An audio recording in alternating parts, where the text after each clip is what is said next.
Falla assoluti maschi. In corsia 1 Francesco Mescoli, team Euganeo. Corsia numero 2 Chase Raymond, South African team. Alla 3 Marco Deano, Arca team.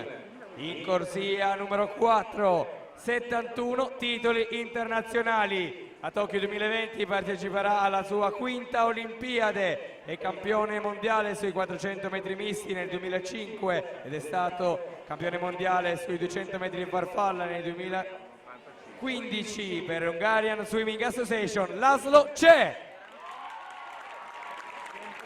In corsia numero 5 Lorenzo Menegaldo, Idros.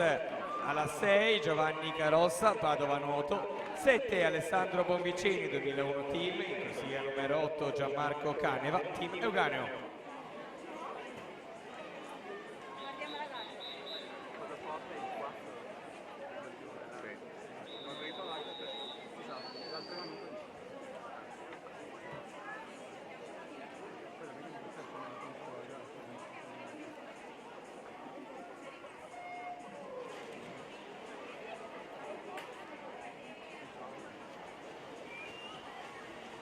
Partita la prima serie assoluti maschi, il record della manifestazione è del 2018, la tappa di Treviso, Chad Leclos 51-95.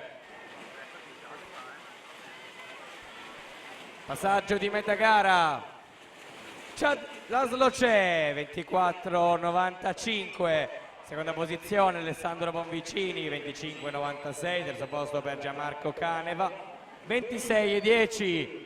Ma siamo ormai alle ultime bracciate di questa prima serie, 100 metri farfalla assoluti maschi. Laszlo Cseh in corsia numero 4, Hungarian Swimming Team si aggiudica questa prima serie, 53-37 Laszlo Cseh. Seconda posizione Lorenzo Menegaldo, 56-05, terzo posto per Giovanni Carossa, 56-21.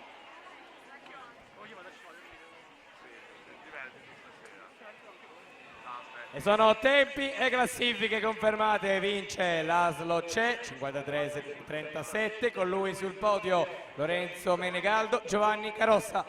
Ragazzi, subito in zona premiazione.